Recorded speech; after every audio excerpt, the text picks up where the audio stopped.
So it's not aux urbes? No, it's not aux urbes. It's aux herbes.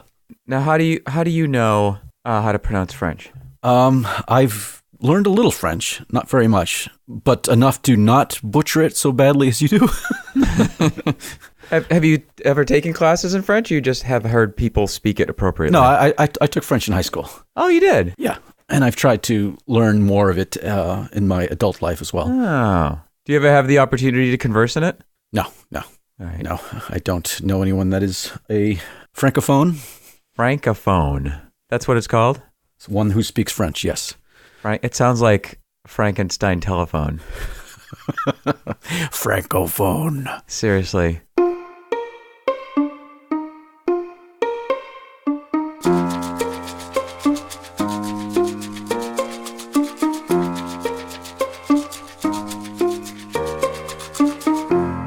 So I like when you share with me the download stats from the different countries, and just from where we're broadcasting from, the U.S. and the U.K. are our two most common ones. But you've been picking up on some of the other countries, and so we have an unusual number, as one would project, from Norway. Is that correct? I think we've mentioned this before, but we have mentioned this before, and actually I have an update on that. Okay. So taking all the downloads that we've had so far in total, like you said, the U.S. and the U.K. are number 1 and number 2, but a new country has taken over third place. Is that the aforementioned Norway? Norway was in third place, but now Sweden has taken over third place. Really? Yes. So Norwegian listeners, I know you're not going to take that lying down. Yeah, totally. I'm only going to presume, based on geographic proximity, that there is some healthy competition between Norway and Sweden. There is indeed, yes. And Canada is now in third and fourth place. And Norway has fallen to 5th. So, ooh, all right, Norway, time to step it up. You know what you need to do. We don't actually have any iTunes reviews from Norway or Sweden, so that's another thing you guys can get on. Yeah, seriously, that's really interesting that we have such representation from these northern, colder climate countries, eh? Well, in my experience, the Scandinavian countries, almost everyone speaks English as a second language. A lot more so than most of the other countries in Europe, for whatever reason. Oh, interesting. So an English language podcast would presumably do better in Scandinavia rather than on the continent, I would assume. Oh, well, I suppose that is the most accurate, if not slightly non-romantic explanation. I was hoping for something a little more, I don't know, soul-stirring, but okay. I can't imagine that we have any other characteristics that might appeal to the Norwegians or the Swedes. Well, it is very cold up there, so maybe we warm the hearts, Tom. You know, it's the old time radio image, particularly in the U.S., the fireside chats during the Great Depression. Everyone would sort of huddle around the radio and listen to their leaders, and maybe that's what people are doing right now. You know, you imagine these Norwegians and Swedes and Canadians throwing another log on the fire and putting the podcast on, and helps them get through the night. Yeah. That's the service that we're providing, Tom. Helping you get to sleep in a nice way. Speaking of helping you get to sleep, I wanted to mention something to you. Master of the segue. Yes, continue. Last few months since we started doing this little project, I've been sampling a lot of other podcasts, more so than I usually do, just to get a sense of what people are doing out there now that we've joined this community. And one podcast I've become aware of recently, there was a article about it I read recently. I think it was in the Washington Post. I don't know where exactly I saw it, but it was a podcast called Sleep With Me. Have you seen this? Now, Tom, this is a family podcast, so I want to warn you about where you're going to go here. Yeah, this is a podcast that is intentionally as boring as possible. Okay. It's designed specifically to help people fall asleep by being as boring as possible. And I kind of, when I started reading about this podcast, and then I subsequently listened to a little bit of it, I kind of feel like we've missed a trick here. We're trying to go in the other way with trying to be as interesting as we can, but it might be easier to go to the other extreme. So, Tom, maybe you actually have already done this. So I've mentioned before how I've been excited about a couple of bits that we've done, and they've ended up on the podcast editing floor. Yep. So all you have to do is take up all the uninteresting bits that you've cut, right, splice them together, and there you go. Right. We have the inverse of 2-Bit Geeks podcast. We have the Star Trek Mirror Universe version of 2-Bit Geeks. Yeah. Right? So we can do what we can to help insomniacs. But the Sleep With Me podcast is kind of cool because the guy who does it has a very kind of monotone voice, and he specifically tells the listeners that you don't really have to pay attention to me. I'm just here for the next hour just to talk to you, and you can fall asleep whenever you want. He just kind of meanders and just talks about stream of consciousness stuff for an hour, and each episode is some different rambling narration that he does, and he just encourages the listener to just tune out whenever they want and hopefully fall asleep. My wife had listened to a few episodes because she was having trouble sleeping a few nights, and she absolutely endorsed it. So it's an interesting podcast to check out. It's a bit of a variation on turn on, tune in, drop out, eh? Right. He's saying just turn on and drop out. Skip the tune in part, right? Skip the tune in. Totally. So like the way I kind of interpret that is that as human beings, we have our attention stream, which is always on. You can't not pay attention to something. It's like saying, sit there and don't think. Well, okay. Well, you can't really turn it off in that sense. So it needs something to hook onto, and yet you don't want it to be so engaging and interesting that you are activating your physical self into higher consciousness. So yeah, so I use a little white noise machine at night when I sleep. Yeah. And it's actually very low volume. So I have it, you can turn it to different white noise things. So you can either do like a train or raindrops. I have mine on crickets, and nice. It's just a very short loop of a cricket noise, and it's on a very low volume, so that if it was on any higher volume, I would just sit there and pay attention to the interesting cricket noise. But if it's just barely audible and I'm going to sleep, then it's almost like you're in a boat, right? And you have, a dozen different fishing lines, and it's almost impossible to completely take in all the fishing lines, and so you don't want any really interesting fish to come along, and so you just need something to bite on those hooks so that they're not distracting you from your repose out there in the ocean. It's okay, great. It sort of hooks onto that. It's not going to activate me, and I can lull back to sleep. Yeah, I found in my experience that when I'm doing some sort of activity that requires my brain, like writing, I have a lot easier time doing it in a room that is not quiet, that it has some sort of noise going on.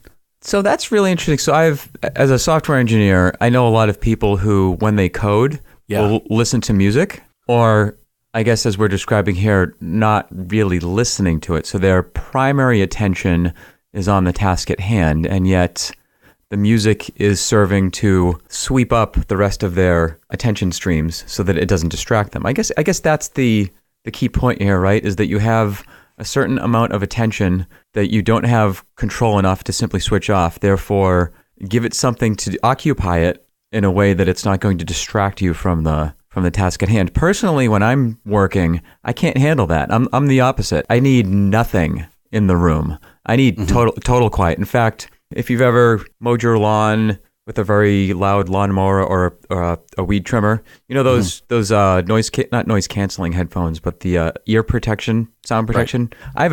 I have a couple of pair of those in the house that I use all the time when I'm doing things, just to completely give myself a near absolute quiet. So you need absolute quiet while working, but you need the white noise machine to sleep. Yes, although the white noise at a very, very low volume. So. Yeah. I guess the thing is that when I'm particularly when I'm doing like creative work, I get like when I'm washing the dishes, I could put some music on and that's no problem.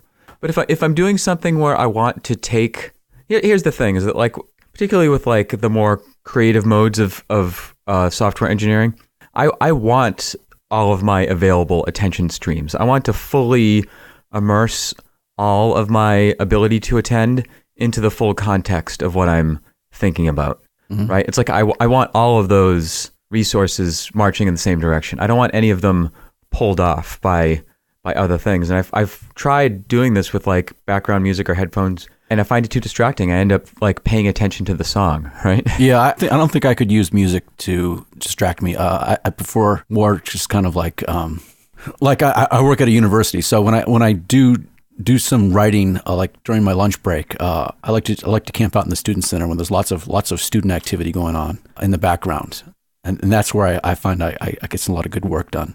All that activity going on around me, it acts as kind of a white noise.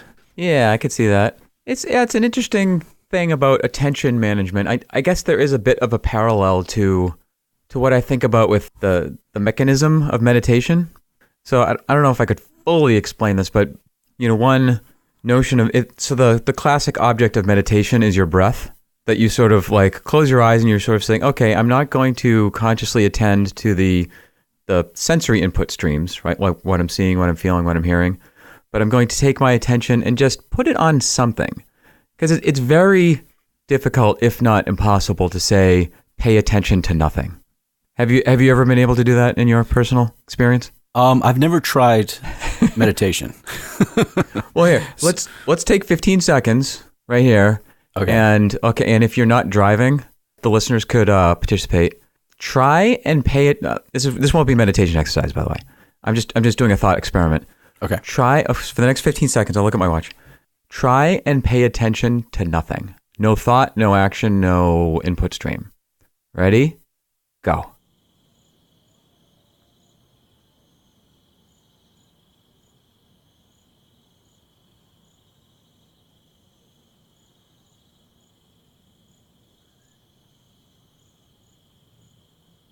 Okay. How'd you do, Tom? I think I thought of something. Okay, so that's just a little practical whet your appetite experience to basically, I think the notion is your mind needs something to attend to, and yet if it's going to start to get a feel for the nature of attention itself, or what can my consciousness experience if it's not focused on one aspect of the entire infinite reality. I guess that's another aspect of paying attention, is that you are paying attention to a limited portion of the infinite amount of things you could be paying attention to. In other words, paying attention is like focusing attention. Mm-hmm. And so seeing how near impossible it is to simply attend to the universe or experience in a completely undifferentiated manner, just find something light and simple and basic to begin with, almost like training wheels.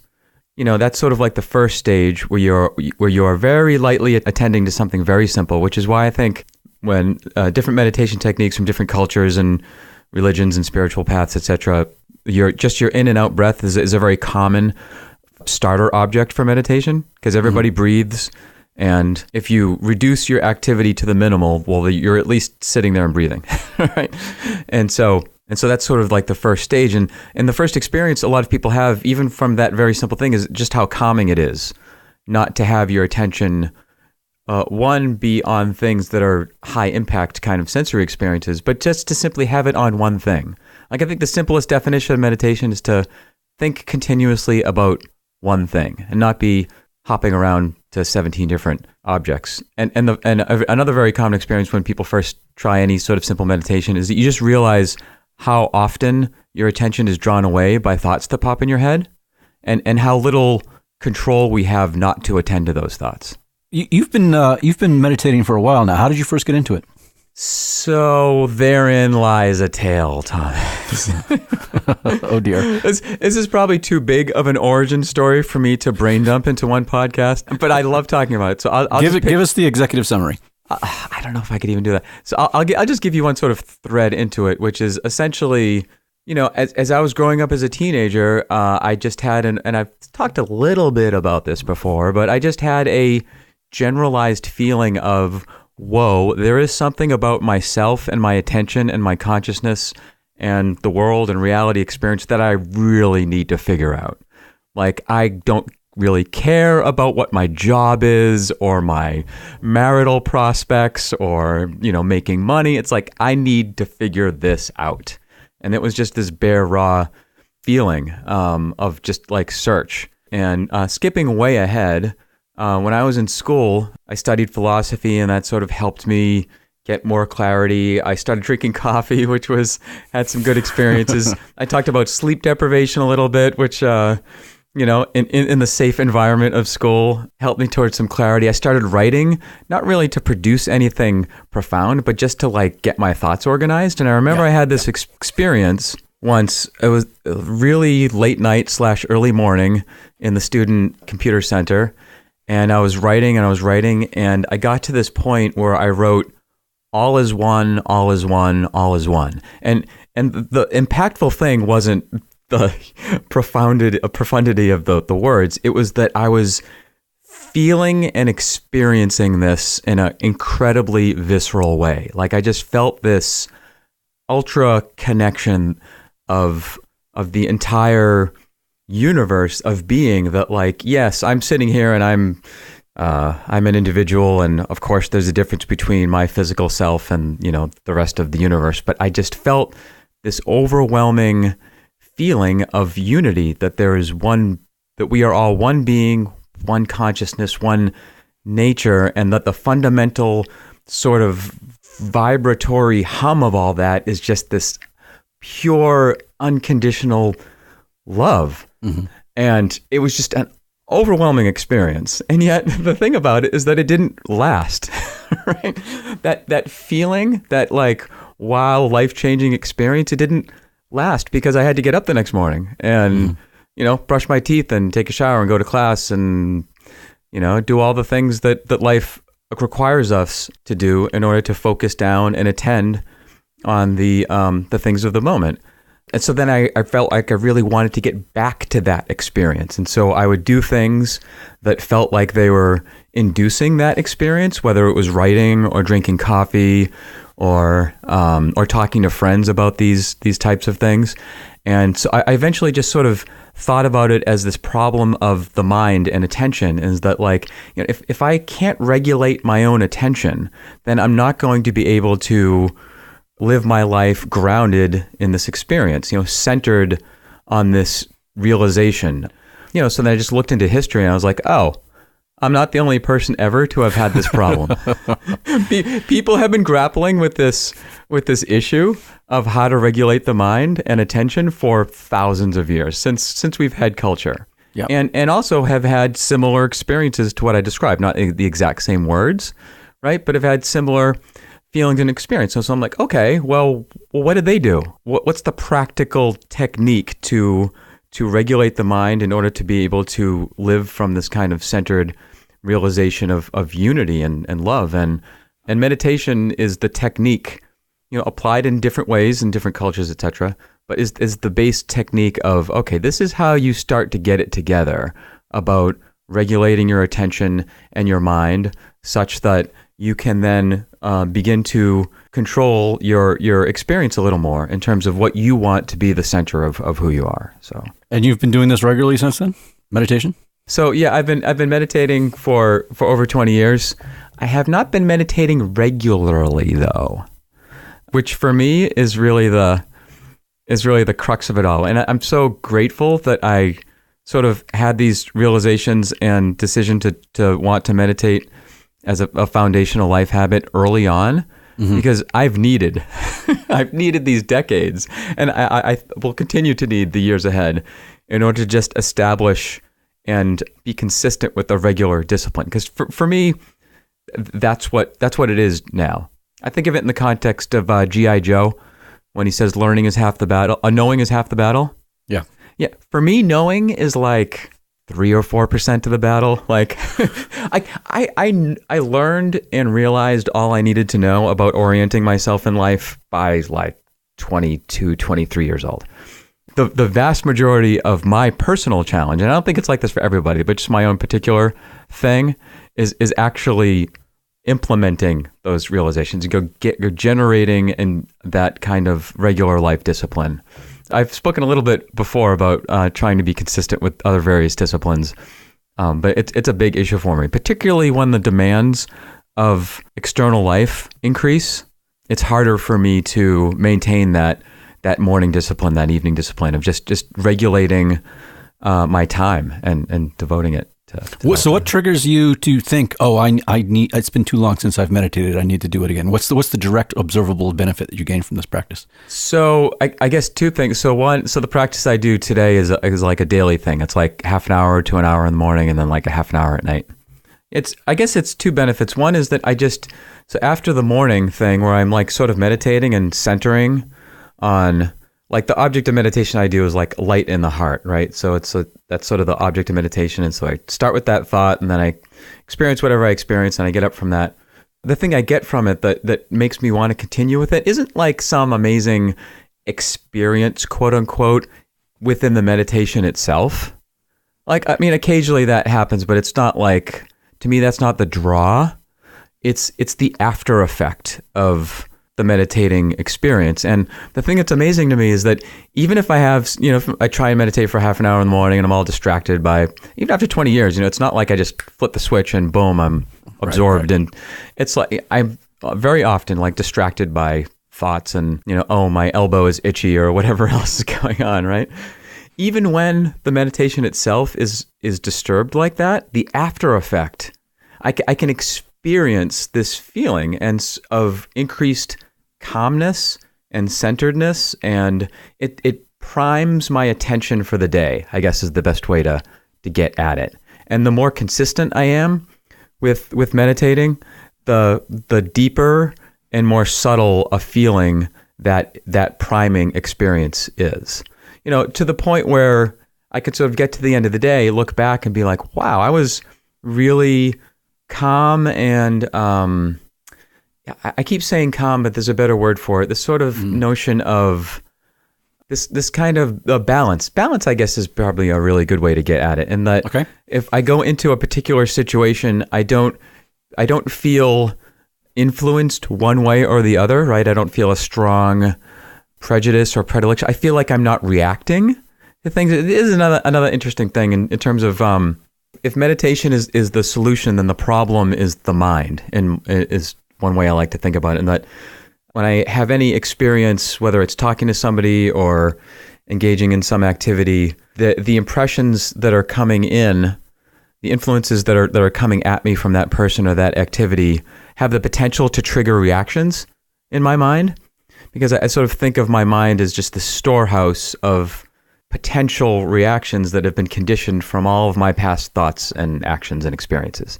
And if all I'm doing is allowing my attention to be taken up by that reaction, then I'm not really actively participating in that experience. It's just sort of all going on automation.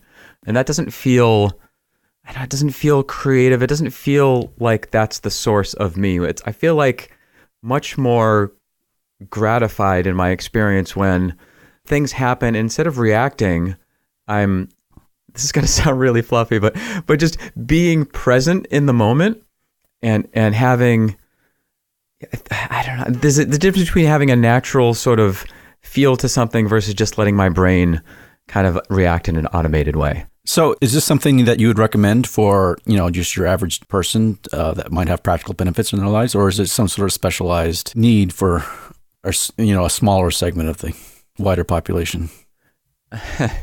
I want to give you the honest answer. Yeah. I like honest answers. But I have to kind of meta-tangent for a moment, which is, so, for something that has had such a profound impact on my life, and continues to. Yeah. On the one hand, I really want to share that experience with everyone.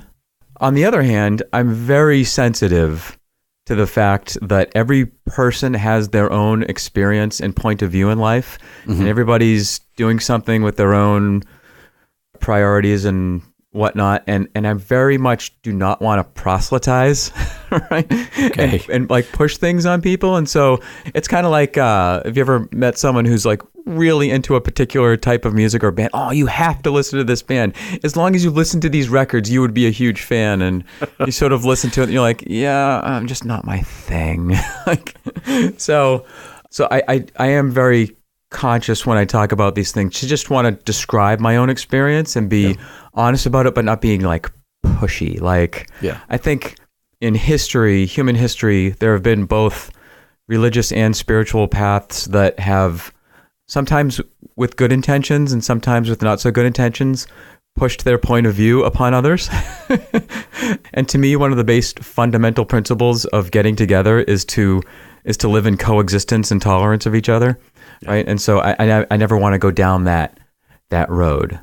So with that elaborate caveat being said, yes, I think meditation, given that it is a very simple technique that helps us regulate our attention and just brings us awareness of what's going on here with being a conscious person in the world and dealing with all these all these things is an incredibly helpful thing for anybody. And I mean, after more than 20 years of doing this, I'm convinced there's no intellectual bar that has to be achieved. It's not like you have to feel like you are a profound philosopher kind of type.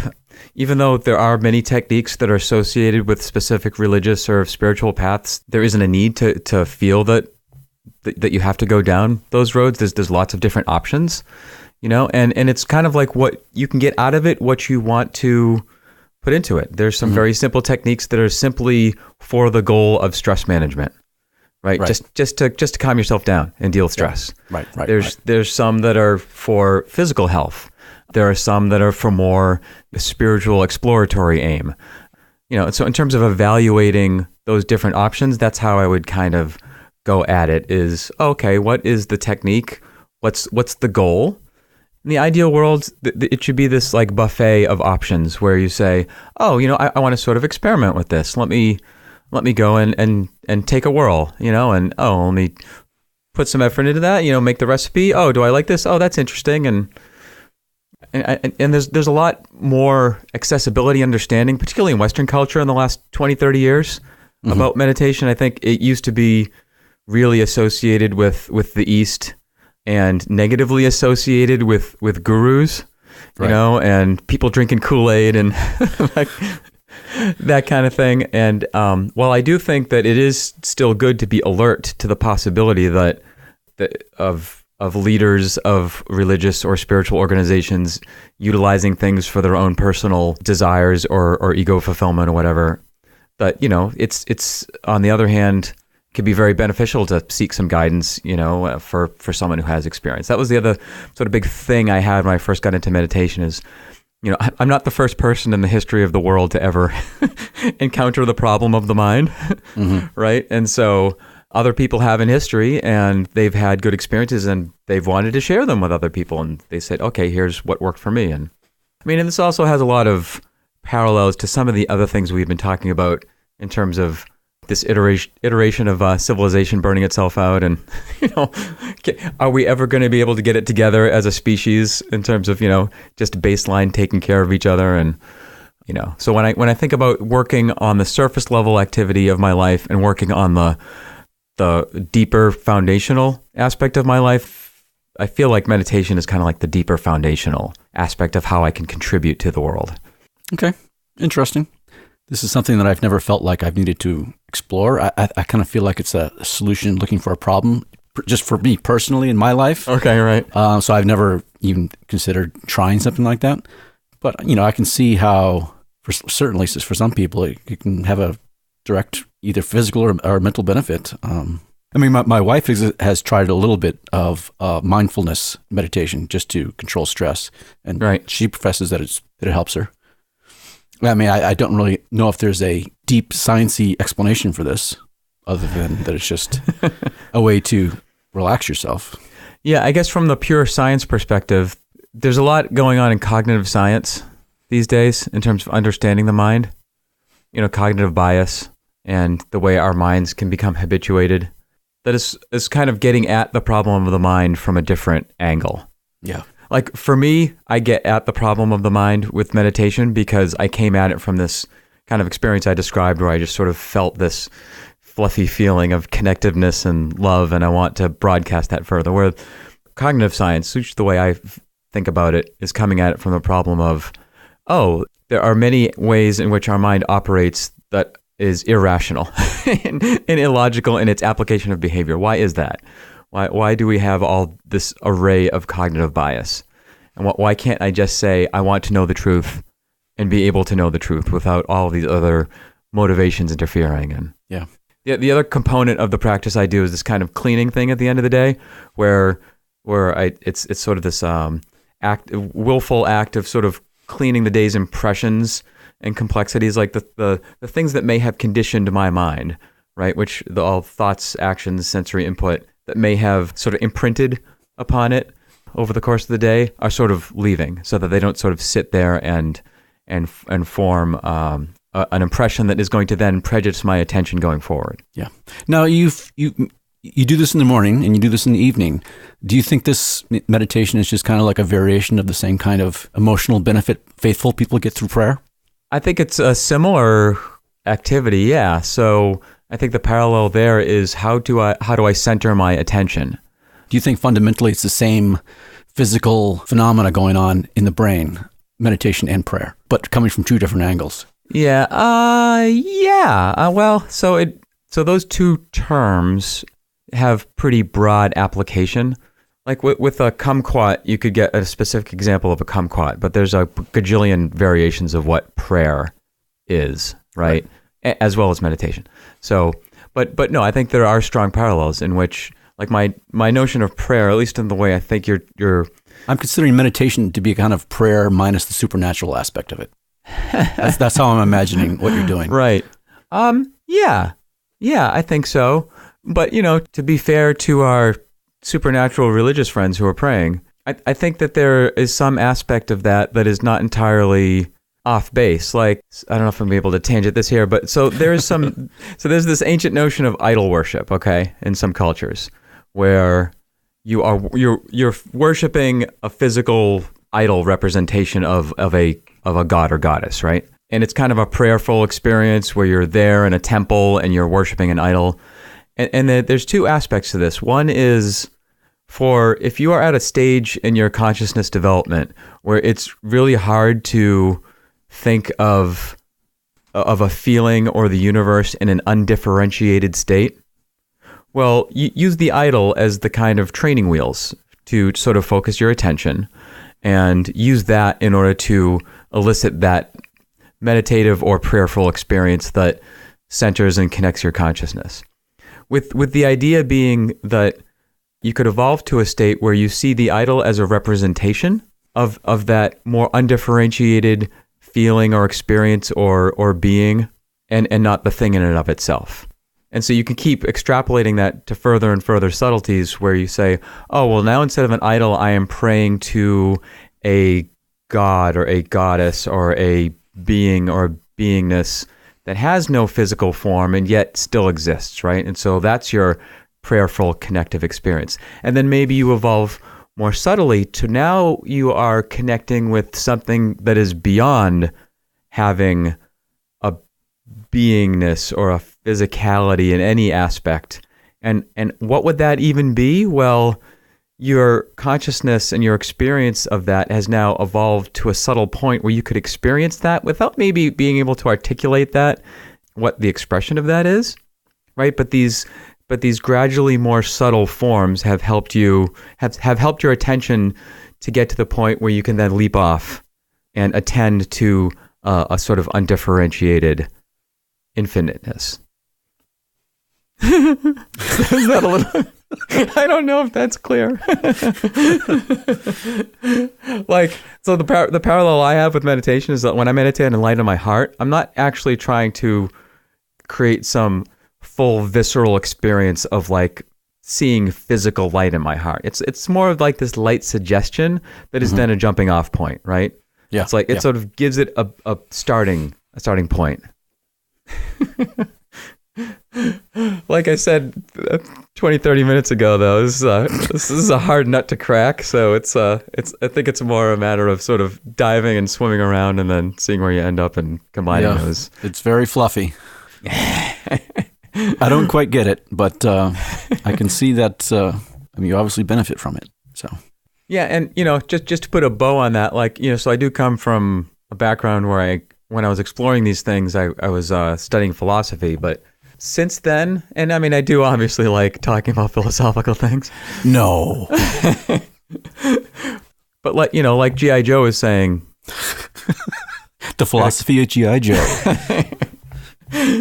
That I really, in my own personal experience, feel like knowing is not half the battle at all. And I feel like the benefit I'm going to get out of these things is through direct practical experience. And so as I sort of evolve my own approach to meditation, and as people say, oh, what is meditation, blah, blah, blah, I can sort of riff on it for, a while.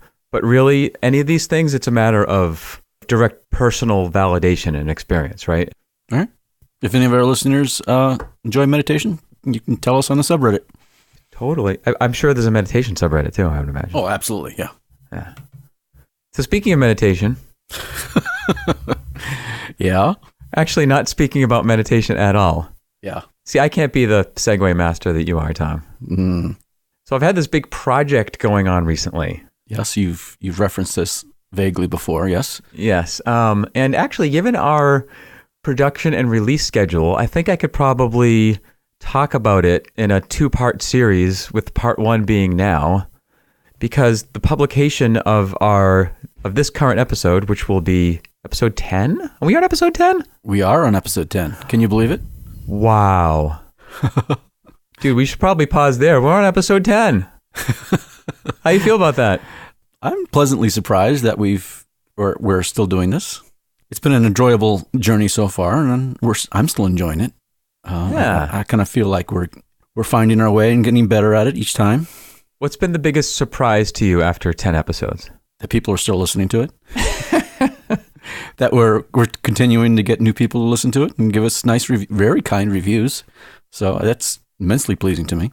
So I've known throughout the whole process that you've had a high bar for quality. I mean, we've spent a while ramping up in terms of just being able to talk and podcast and all that. And you spend a fair bit of time editing our record sessions down into a high quality filter. But Yeah. like in the background, have you also had this voice in your head of like, you're really not that interesting? Like, Of course. like the voice of doubt has been there for you? Yeah, it's always a surprise sometimes when I still see a compliment for something that we've done that is described as interesting. So do you feel like that voice of self-doubt is dissipating? No, it's just under control. Okay. I think anyone involved in any kind of creative endeavor, whatever it may be, doesn't necessarily ever escape the self-doubt that goes along with it. I think that's perfectly normal and should be embraced to a certain extent. Yeah, it's kind of like the voice of health. We've talked a little bit about this before, of how to get a balanced perspective where you don't want to be undermining yourself Yes. in an unhealthy way. And yet it is good to have a reflective perspective of a continued improvement. That's right. You can never improve if you think you're awesome right off the bat, you know. Right. You have to have a reasoned self-reflection of what aspects of your life can be improved and execute on that. So did you think we would actually get to 10 episodes? I hoped we would, yeah. and we made it, and maybe we'll do another 10 and another 10 after that. We'll see how far it goes. What % chance do you think there is that we'll get to 100? Like right now, if you had to, like if I go to Vegas odds and I'm looking at 2-Bit Geeks to 100 episodes, what's the Tom take on that? Oh, life is hard to predict. That I don't think I can make a guess on that. I would like to think that we could, but there's so many more important things in life that can crop up and intercede.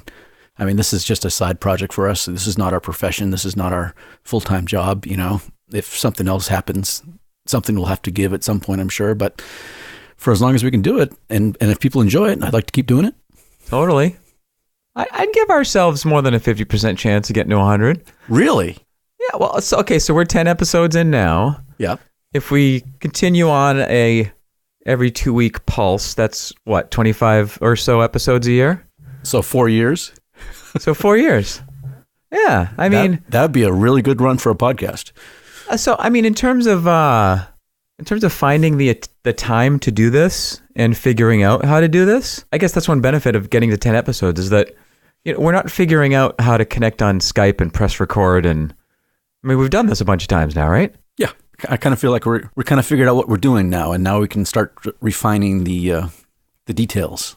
Right. It's like we formed a band. And like initially we had to figure out, how do we play these things? Yeah. How do we play these instruments? Yeah. Now we have our set list down, and we can make sure we try to do as best show as we can every time out. There you go. So yeah, so we've reached 10 episodes.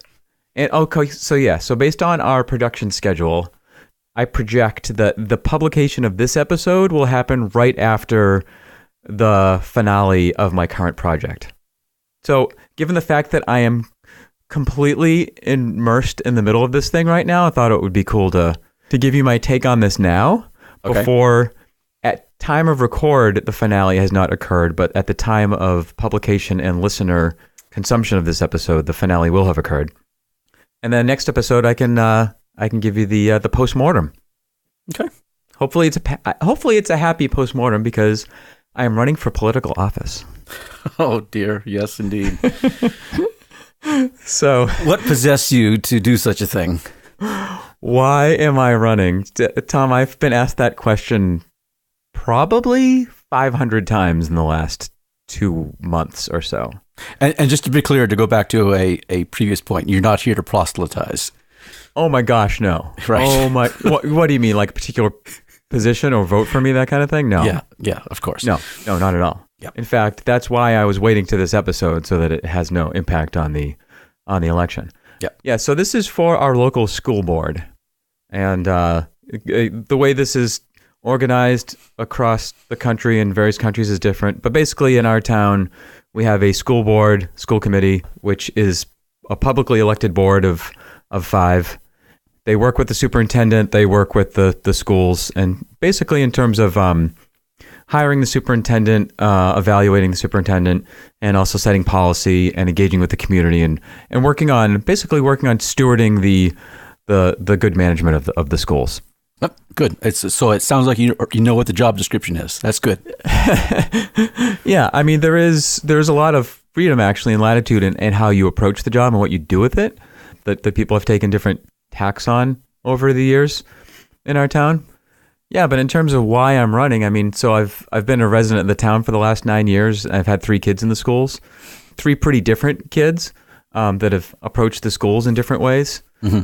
You know, over the last 9 years, I've had different experiences of working with the schools and working with parents and teachers and such in order to basically have their needs be heard and sort of encourage their voice. And through that, working with other parents. And then when there have been other changes that have come down, sometimes positive, sometimes negative from school administration, I've had this experience where I've been able to sort of dive deep into an issue, understand the information at first, and then share that with everybody.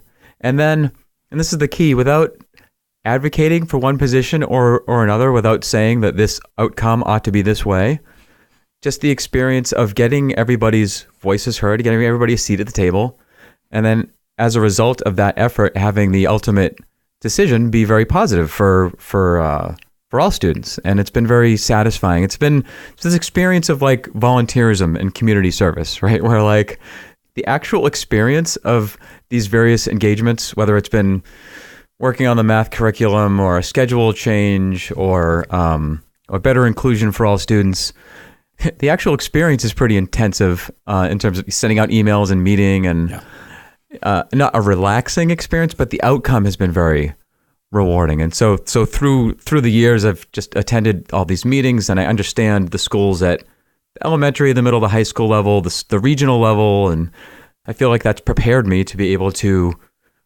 perform this role at the school committee level. So. Well, hey, very good. That's admirable for you to take on that. In many ways, local elections are as important or maybe more so important than, state level or national elections as far as having a direct impact on people's lives in your community. Right. I mean, certainly the reaction to the turbulent nature of national and global politics has played a role in my motivation in terms of just the feeling of wanting to do something positive, right? And it's like, how can I be engaged? How can I leverage my past experience and way of approaching things in the most effective way? Yeah. My wife has been like my inspiration for this throughout many years, and that she's been a volunteer extraordinaire for a long, long time. And her approach has always been, she sees an opportunity to make a difference and she just does it. She just jumps right in, regardless of whether she has the time or whether it's convenient or whether it's her job. She just sort of does it. And those type of people are amazing, to say the least. Absolutely. And so she has, through that has inspired me to kind of do that. It's brought up this interesting thing about time utilization, though. I wanted to get your sort of take on this. So I from an objective standpoint, I certainly have no time to be doing this. But in the similar respect, though, I've had no time in the last 9 years to do all of these various efforts of engagement in the schools with different people. And yet I sort of just find the time. And so it's this funny little double-edged sword back and forth of like, on the one hand, yes, life is very busy and I have 3 teenagers and I have a job and I want to meditate and other interests in podcasting. And yet, so how could I possibly take on something else, right? And yet my experience over and over again, particularly with like school engagements, has been the time sort of finds itself. It's almost like the need arises and I see the potential for a positive engagement that I could do. And it's like the need inflates the available time in my life and expands, and it just happens. And so I don't know if part of that is just this mental limitation of, oh, I'm so busy, I don't have the time. And yet, well, what am I actually spending my time on? Right? Am I eating potato chips and watching Star Trek? Am I oversleeping till 6:30 or 7 on the weekends? And, am I careening about the internet with a cup of coffee here and there? Not that any of those things are bad, but in terms of like just this notion of time utilization, and what is the objective limit and what is our subjective filtration of that is, to me, very fascinating. Well, you know what they say, knowing is half the battle.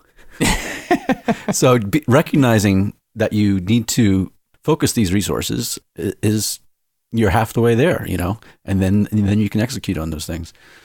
If you're trying to get a major project done, you have to. There has to be a certain level of recognition of what you need to do first before you can execute the steps you need to get to your goal. Yes, you can't just start going towards the goal and hope you get there. You have to know the path you want to take ahead of time. You have to look up at the mountain and plot your ascent. Right? That's how I kind of look at it sometimes. So yes, however, the way in which I approached this podcast was completely the opposite. So you sent me the email in July, right? And you're like, yo, you want to do this podcast? And I thought about it for maybe 10 seconds. And I was like, yes. And I sort of jumped in like without thinking about all of the things and planning the ascent and what it's going to involve. But I did all those things. I had been thinking about the path up the mountain for quite a while before I even reached out to you. So every ped needs a Tom. That's what you're saying. Well, it's teamwork. Well, okay. Well, so totally. So I'm obviously not doing this thing on my own. So this is like a campaign with all the campaigny things you might think about in terms of signs and buttons and all that good stuff, and meeting people and shaking hands and rada-de-rada. So I have a tremendous amount of help in terms of people who have done this before. My wife is obviously a huge part of it, and you meet people and they want to help you, and it is a really cool experience of, oh, I'm not actually the only person driving this train. In fact, there is no one individual who is driving the whole thing. It's a shared community effort, because you're representing the interests of a lot of people within your town. That's what your goal is. Yes. In fact, and it's another amazing thing about it, which is, so yes, on the one hand, if elected, there will be a number of people who voted for me and a number of people who voted for the other candidate and a number of people who didn't vote. Yeah. And yet, if you assume that job, you're representing everybody. Right. And so there are the people that helped you get elected, but then you're actually representing the entire interest of everyone in the town. Right. The school board makes decisions that have long-term impacts on the education of a lot of kids, and that has a huge impact on the rest of their lives. And so, the awesome power of that responsibility to know as much as you possibly can, to get as many points of view as you possibly can so that you can make the best decision for everybody is a huge thing. And so, which is why I've waited as long as I have to do this, because I've always felt the drive to want to contribute to the schools in a greater way, but I feel like I wanted to have enough years of experience where I was knowledgeable enough and was able to work with people where I sort of like, okay, I can like do it in this context, right? And so now I could operate effectively at that level. So we'll see how it goes. Yeah, and as you mentioned, you are, unlike a lot of local elections, you are not running unopposed. Right. And so I should say, so I'm running against another candidate, and thankfully there has been no negative campaigning, none of the vitriol.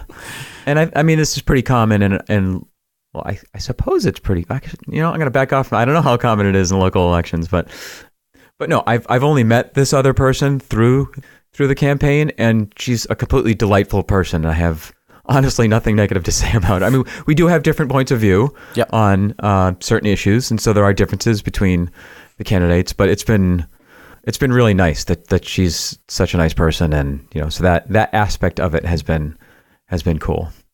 Well, good luck to you. Thank you. When by the time the next episode we record is done, we should know what the result was. Yes, and then we can post-mortem it. I do have to give a nod to you, Tom. One big aspect of campaigning is being able to just talk to people off the cuff, extemporaneously, as it were. Yeah. So a lot of meet and greets and Q&A and talking about yourself and expressing your thoughts. And, certainly the last 6 to 8 months on the podcast has been a training in that skill.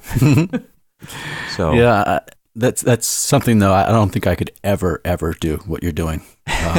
Even with years of training, I don't think I could ever take on something like that. So my hat's off to you. It was really weird when I first started out, because another hesitancy I've had about doing this is am I going to be able to actually meet strangers and just talk about things? Because as Gabby as I appear on our podcast, I still think of myself as primarily an introvert. Mm-hmm. In terms of the draw to the inner space of meditation and right. Sitting at my computer and software engineering and that kind of thing. But it was really weird when I first. So to get on the ballot is pretty simple in our town. You just get a signature sheet, and you just need 60 or so people to sign, yes, you're on the ballot. They're not even voting for you. They're just saying, right, we'd like this person as a candidate. Yeah. And so I just went to like a local farmer's market and just bumped into random strangers and said, hey, I'm running for school committee. Would you sign my nomination papers?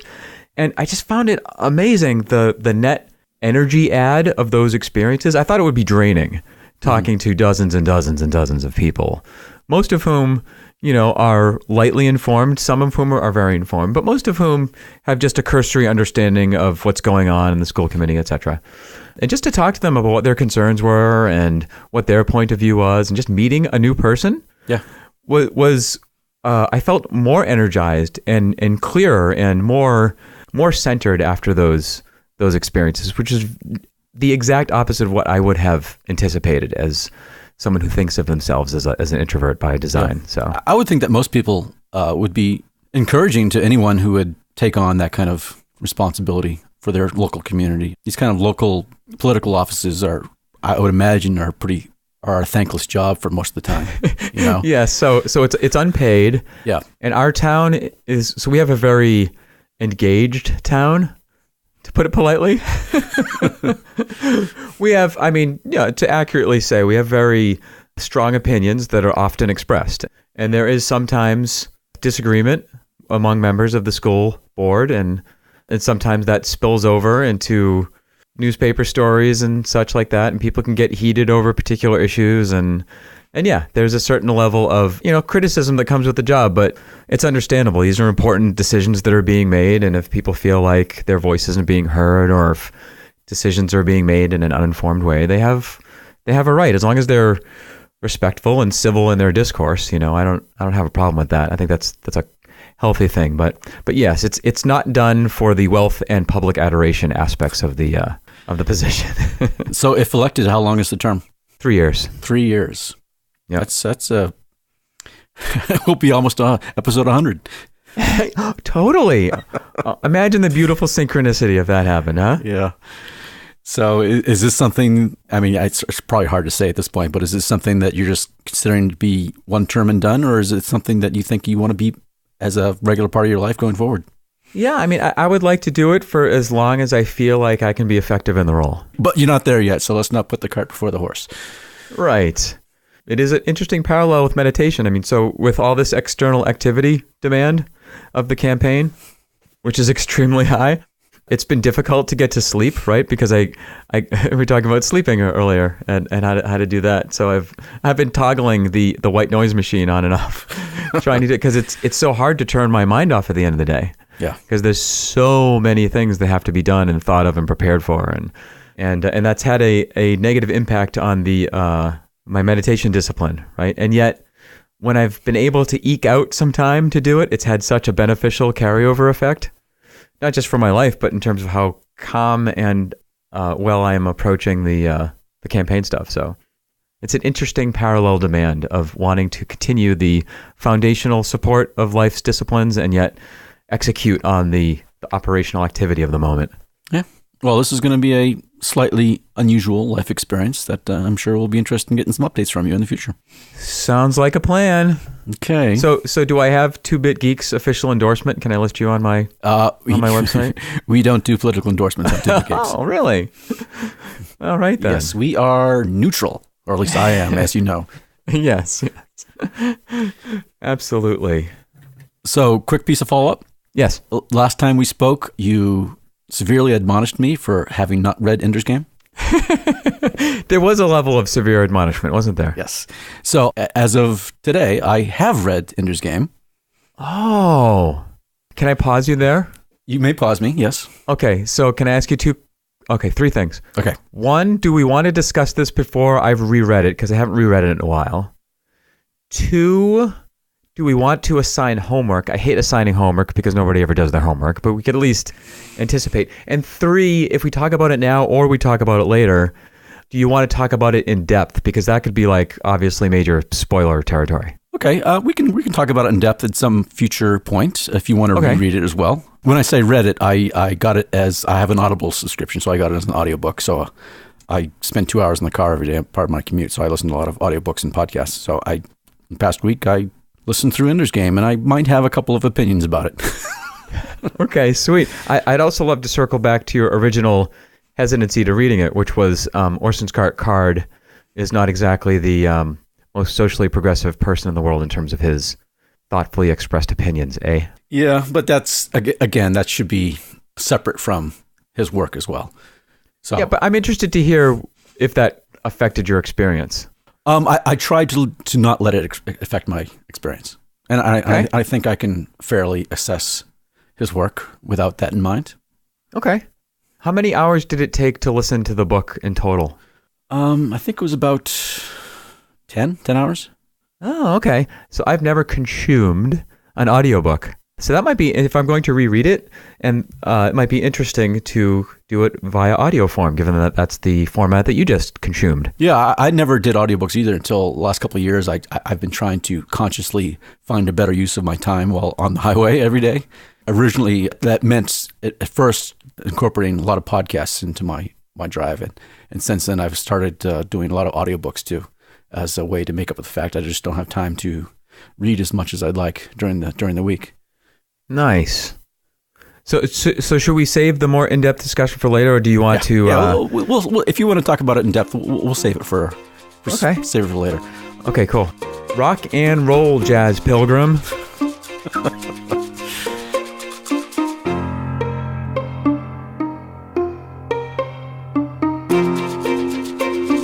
Hey everyone, thanks for listening. If you'd like to discuss anything related to the podcast, you can find us on the 2-Bit Geeks subreddit. Stop in and tell us what you think. We thank you for your support.